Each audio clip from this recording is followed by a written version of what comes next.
Dr. Miles Monroe ameshawahi kusema kwamba the greatest tragedy in life is not a death, but the greatest tragedy in life is a life without a purpose. Akiwa na maana kwamba janga kubwa zaidi duniani sio kifo kama ambavyo watu wengi wanakiogopa kifo, lakini janga kubwa zaidi duniani ni kuishi pasipo kujua kusudi la maisha yako. Kwa maneno mengine, kwa mujibu wa kanuni za uumbaji, kitu chochote kile ama jambo lolote lile huwa linaumbwa ama huwa linatengenezwa pakiwa na kusudi maalum, kwa ajili ya kazi maalum na kwa ajili ya kutatua tatizo fulani. Kwa maneno mengine, hata mtengenezaji wa makapeni hii alitengeneza kwa ajili ya kusudi maalum. Vivyo hivyo Mungu alipomuumba mwanadamu, Mungu alipokuumba wewe, alikuumba kwa ajili ya kusudi maalum. Alikuumba kwa ajili ya kuja kutatua tatizo fulani.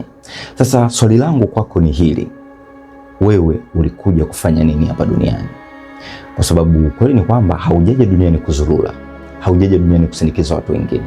Umekuja kwa ajili ya sababu maalum, umekuja kwa ajili ya kusudi maalum, umekuja kwa ajili ya mission fulani. Mission yako ni nini hasa? Kwa sababu kama hautojua kile ambacho wewe umeitiwa kuja kukifanya, kama hautojua kusudi la maisha yako, ni kweli unaweza kuwa una fedha, ni kweli unaweza kuwa una mali, ni kweli kabisa unaweza kuwa una jina kubwa, unaweza kuwa una biashara, unaweza kuwa una elimu kubwa, unaweza kuwa ni mtu ambaye watu wanakuona ni mtu uliofanikiwa, lakini kama hautogundua kusudi la maisha yako, kama hautojua kile ambacho wewe umetiwa kukifanya, bado utahisi ni kama kuna pengo fulani, bado utahisi ni kama kuna kitu bado hakijakamilika ndani ya moyo wako. Na ndio maana moja ya ugunduzi mkubwa zaidi ambao mwanadamu anaweza kuufanya ni kugundua kusudi la maisha yake. Na ukweli ni kwamba kusudi tayari lipo ndani yako. Yaani kile ambacho wewe umeitiwa kuja kukifanya kipo tayari ndani yako. Mungu alikuumba ukiwa tayari umekamilika. Sasa ili tuweze kujua kile ambacho kilichopo ndani yako, tutaangalia ishara, tunaangalia dalili ambazo utazionyesha kwa nje. Na katika video hii nataka nikushirikisha dalili zisizopungua 7 zitakazokusaidia kujua kile ambacho kipo ndani yako. Lakini kabla hatujaingia kuangalia dalili hizo, kwanza vitafute vitabu hivi 4 ambavyo vimeandikwa na Dr. Miles Monroe. Kitabu cha kwanza kinaitwa Authority, kitabu cha pili kinaitwa The Power of Vision, na kitabu cha tatu kinaitwa Discover Your Purpose, na kitabu cha 4 kinaitwa Understanding Your Potential.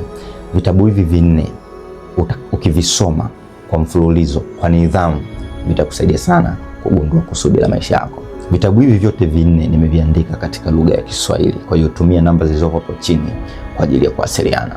Lakini kwa wale ambao huwa wapendelei sana kusoma, basi angalia dalili hizi zifuatazo.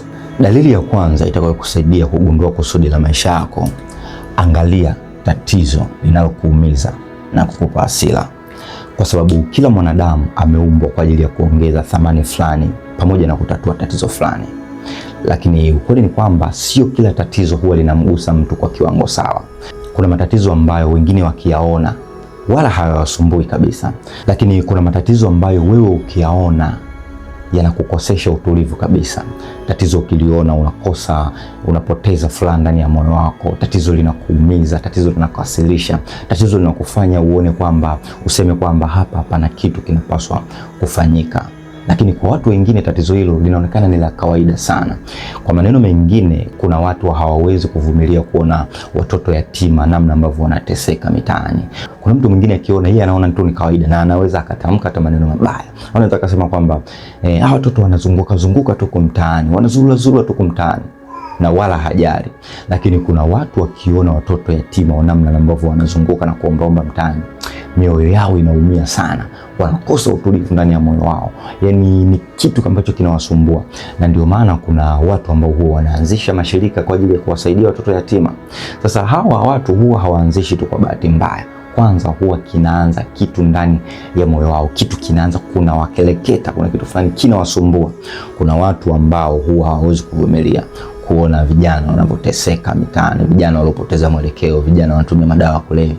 Kuna watu hawawezi kabisa kuvumilia kuona hali hiyo, lakini wengine wanaona ni hali ya kawaida tu na wala ni vitu ambavyo haviwasumbui kabisa. Unajua, watu wote maarufu ambao unawajua leo hii hawakuanza tu kuwa maarufu Kwanza walianza kuona tatizo, walianza kuona kitu ambacho kiliwakasirisha, kitu ambacho walikiona kama hiki kitu hakipo sawa na kinabidi kufanyiwa kazi. Lilikuwa ni tatizo ambalo lilikuwa kubwa kiasi kwamba walishindwa kabisa kuvumilia kuona likiendelea, na ndipo hapo wakaanza kuchukua hatua, na zile hatua zikaja zikazaa harakati, na zile harakati zikaja zikazaa mifumo, na ile mifumo ikaja ikazaa urithi ambao unakumbukwa mpaka leo hii. Vivyo hivyo hata wewe, kama kuna jambo lolote linakuumiza ndani ya moyo wako, kama kuna jambo lolote unaona kabisa ni kama halifanyi katika viwango vya juu zaidi, hiyo ni ishara ya kwamba Mungu alikuita kwa ajili ya kitu hiko. Swali langu kwako ni je, ni kitu gani ambacho kinakuumiza? Ni kitu gani ambacho kinakupa hasira? Ni kitu gani ambacho kinakukosesha utulivu? Majibu ya swali hili ni ishara kwamba Mungu alikuita kwa ajili ya kurekebisha jambo hilo. Dalili ya pili ama ishara ya pili ya kukusaidia kujua kusudi la maisha yako ni lazima ujiulize, ni kitu gani ambacho unakipenda kukifanya zaidi katika maisha yako? Kwa sababu ukweli ni kwamba mara nyingi kusudi huwa linakuwa limejificha katika vitu ambavyo huwa tunapenda kuvifanya. Kuna watu ambao wanapenda kufundisha, kuna watu wanapenda kuongoza, kuna watu wanapenda kuimba, kuna watu wanapenda kuigiza, kuna watu wanapenda kuhamasisha watu. Swali langu ni je, wewe unapenda kufanya nini zaidi? Na tatizo ni kwamba watu wengi huwa wanadharau vitu wanavyopenda kwa sababu mara nyingi huwa vinaonekana kama ni vitu rahisi kwao. Sasa kwa sababu wao wanaviona ni vitu rahisi, wanaviona kana kwamba havina umuhimu mkubwa. Kwa hiyo wanavichukulia ni vitu vya kawaida sana na wanavipuuzia wakati mwingine. Lakini kusudi la maisha ya mwanadamu huwa linakuwa limejificha katika kile kitu ambacho mtu anakipenda zaidi, kwa sababu Mungu hawezi kukuitia uje ufanye kitu ambacho ukipendi. Kwanza Mungu huwa anaweka shauku, huwa anaweka mzigo katika hicho kitu. Kwa hiyo mara nyingi kusudi huwa linaambatana katika kile kitu ambacho wewe unapenda kukifanya vizuri. Kwa hiyo ni lazima ujiulize ni kitu gani ambacho unapenda zaidi kukifanya katika maisha yako. Lazima ujiulize ni kitu gani nikianza kukifanya huwa kinanipa nguvu zaidi kuliko kunifanya nichoke. Ni kitu gani ambacho huwa kinakupotezea muda mwingi sana unapofanya? Yaani unajua kuna vitu ambavyo ukianza kuvifanya sasa hivi, kama umeanza kuvifanya labda saa 6 mchana, inaweza ikafika saa 12 jioni na wala usijue, ukaja ugundua ni saa 12 jioni. Ni kitu gani hiko ambacho huwa kinakula muda wako na huoni kama muda wako unatumika? Lazima uitafute vitu hivyo. Maana yake ni kwamba kama kuna vitu unaweza kuvifanya ukaweka muda wako mwingi na wala usigundue kwamba muda wako unatumika, maana yake ni kwamba hiyo ni ishara ya kwamba Mungu amekuita katika hicho kitu. Kwa sababu Mungu hawezi kukuita katika kitu ambacho wewe ukipendi kukifanya. Yaani uwezo ukatumia muda mwingi kufanya kitu ambacho moyo wako haupo katika kitu hiko. Unajua kuna vile vitu ambavyo ukianza kuvifanya, kwanza tu akili yako inaanza kukwambia kwamba ni kama muda wako unatumika. Ukishakutana na mtu mkianza kuongea unaona ni kama anakupotezea muda. Lakini kuna watu ambao ukikutana nao ukianza kuongea nao vitu fulani ama mkianza kufanya vitu fulani, wala uhisi kama muda wako unatumika, wala uhisi kama muda wako unapotea. Unaona ni kama unapata kitu cha thamani sana. Kwa hiyo ninakuuliza leo hii, ni kitu gani ambacho unapenda zaidi kukifanya katika maisha yako?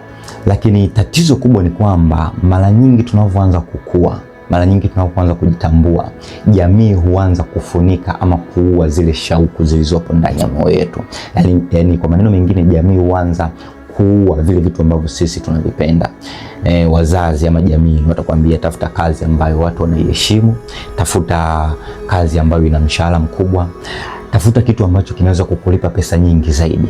Lakini ni mara chache sana watu kukuuliza ni kitu gani unachokipenda zaidi kukifanya katika maisha yako.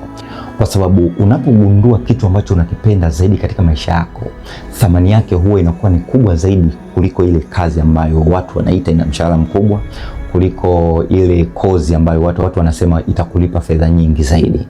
Kwa hiyo ni lazima ugundue kitu ambacho wewe unakipenda zaidi kukifanya katika maisha yako. Kwa mujibu wa kitabu cha The Top 5 Regrets of the Dying, moja kati ya majuto mengi ya watu wanaokaribia kufa ni kwamba wengi huwa wanasema kwamba natamani ningefanya kitu ninachokipenda bila kumsikiliza mtu yoyote yule. Baada ya muda kwenda, baada ya miaka kwenda, watu wengi huwa wanagundua kwamba vitu walivyokuwa wanavifanya si vitu ambavyo wao walikuwa wanavipenda. Ni vitu ambavyo vilitokana na ushawishi kutoka kwa wazazi wao, kutoka kwa jamii, kutoka kwa wenzi wao, kutoka kwa marafiki zao.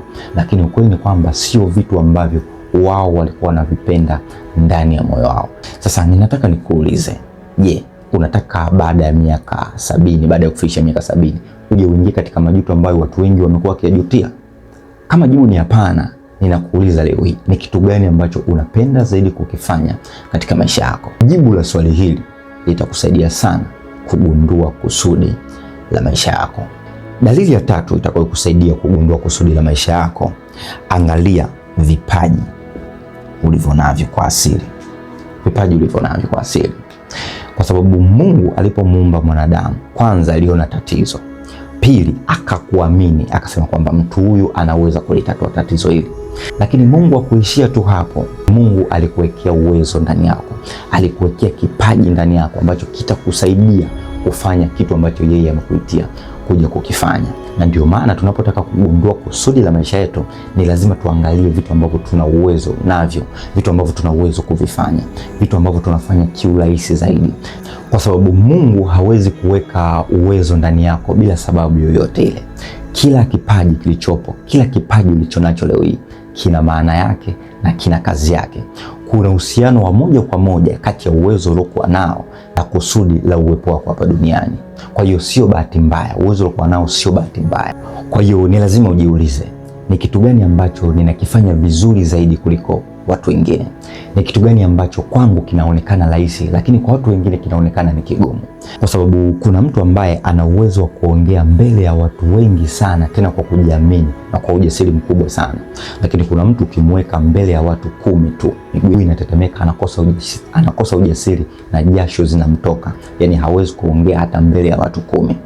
Kuna mtu ana uwezo wa kuwasikiliza na kuwashauri watu, na yeye anaona ni kawaida tu, lakini anasahau kwamba uwezo huo ambao yeye anauona ni mdogo tu, uwezo huo unaweza ukabadilisha kabisa maisha yake. Na mara nyingi vitu ambavyo tunavipenda huwa tunavichukulia vya kawaida kwa sababu vimekuwa sehemu ya maisha yetu, tunaviona ni kama vya kawaida, lakini kweli ni kwamba ndivyo vitu ambavyo vinaweza kubadilisha maisha yetu. Kwa hiyo angalia kile kitu ambacho wewe unakifanya vizuri zaidi. Kitu hiko ni ishara kwamba Mungu alikuita kwa ajili ya jambo hilo. Dalili ya tatu ama ishara ya tatu ya kukusaidia kujua kusudi la maisha yako, tenga muda wa kujitafakari kuhusu maisha yako. Unajua, moja ya changamoto kubwa zaidi hasa ya kizazi hiki cha sasa ni kelele nyingi. Kila muda simu, kila muda mitandao ya kijamii. Yaani kwa maneno mengine, kila muda kuna kitu ambacho huwa kinachukua umakini wako. Kila muda kuna kitu ambacho huwa kinatumia muda wako. Na watu wameshindwa kabisa kutenga muda na kukaa na kutafakari kuhusiana na maisha yao.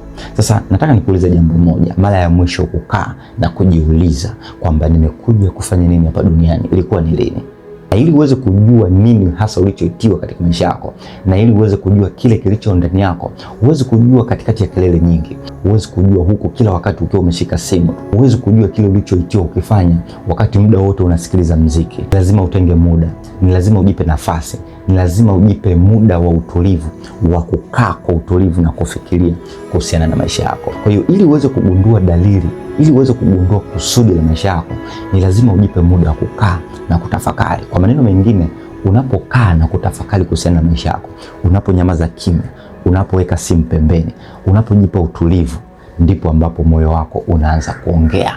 Na moyo wako mara nyingi huwa unakuambia vitu ambavyo ni vya kweli, vile vitu ambavyo wewe unavipenda. Kwa maneno mengine, moyo wako hauwezi kukudanganya. Kwa muktadha wa kidini, unaponyamaza kimya ndipo Roho wa Mungu anapoanza kuzungumza na wewe. Unajua, moja kati ya kosa kubwa zaidi ambalo watu wengi wanafanya, watu wengi huwa wanapiga sana makelele wanapoomba. Yaani unaomba sana kwa makelele na unakosa muda wa kutulia na kutafakari na kumsikiliza Roho wa Mungu. Unapofanya hivyo, unapoomba tu bila kupata muda wa kutafakari, muda wa kumeditate, ni sawa na kazi bure. Yaani ni sawa mimi na wewe leo hii tunazungumza, wewe unaongea mwanzo mwisho. Sasa utajuaje mimi kama hicho unachokiomba mimi ninakikubali ama ninakikataa? Ni lazima unyamaze ili uweze kunisikia na mimi nikiongea. Kwa hiyo watu wengi wako busy sana na majukumu ya kifamilia, majukumu ya kila siku, mitandao ya kijamii na mambo mengine, na hawajawahi kujipa muda wa kukaa na kutafakari kuhusiana na maisha yako. Kwa hiyo ni lazima ukae chini na ujitafakari kuhusiana na maisha yako, na ndipo utakapojua kile ambacho kipo ndani yako. Dalili nyingine itakayokusaidia kugundua kusudi la maisha yako, sikiliza feedback ama maoni ya watu wengine, kwa sababu ukweli ni kwamba wakati mwingine sisi wenyewe hatuwezi kuona uwezo tuliokuwa nao mpaka tuambiwe na watu wengine. Kuna vitu, kuna vipaji, kuna uwezo ambao upo ndani yetu na sisi tunaona ni kama wa kawaida tu, kwa sababu umekuwa ni sehemu ya maisha yetu, lakini kwa watu wengine wanaona ni vitu vya kipekee sana, wanaona ni vitu vya thamani sana. Na ndio maana ni muhimu sana kusikiliza feedback za watu wengine. Lazima ujiulize, watu wengine wananisifia katika kitu gani? Watu wengine wanasema mimi niko bora zaidi katika kitu gani? Ni lazima ujiulize maswali haya, na hizo feedback ni za muhimu sana, kwa sababu wakati mwingine watu wa nje wanaweza kuona vizuri zaidi kuliko sisi tunavyoona. Unajua, kuna mtu ni mchekeshaji lakini yeye hata hajui kama yeye ni mchekeshaji. Kuna mtu akikaa na nyinyi akiwazunguka hapo katika kundi, muda wote mtabaki mnacheka tu, lakini yeye mwenyewe anaweza asigundue kile alichokuwa nacho.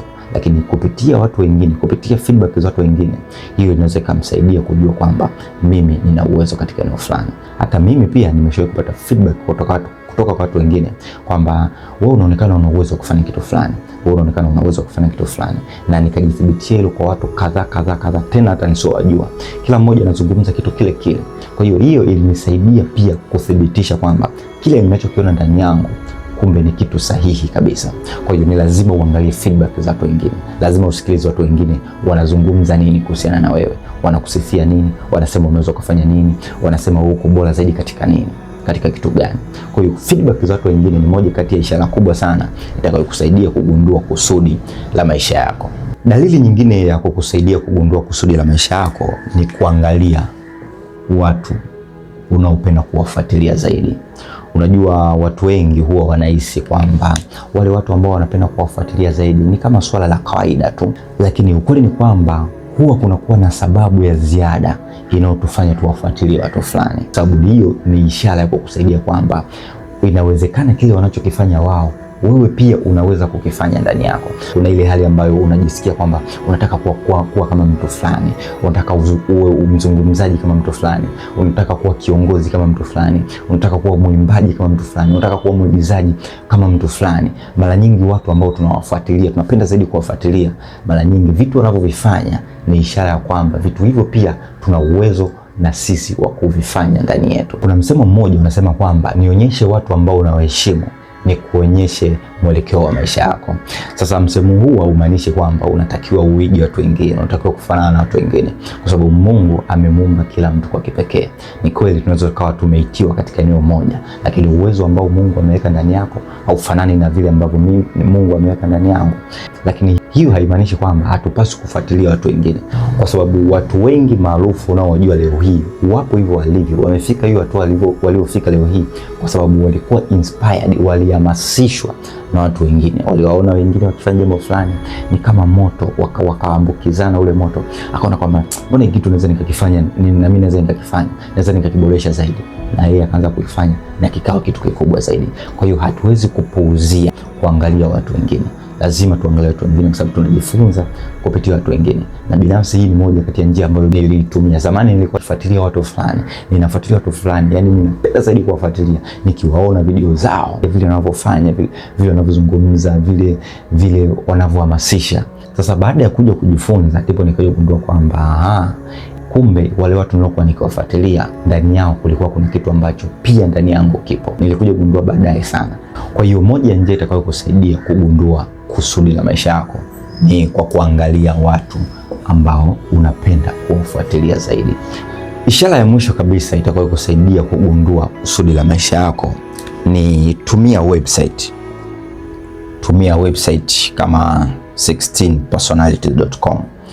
Unajua, siku hizi kuna mitandao, kuna website ambazo huwa zinasaidia watu kugundua kile ambacho wao wameitiwa kukifanya.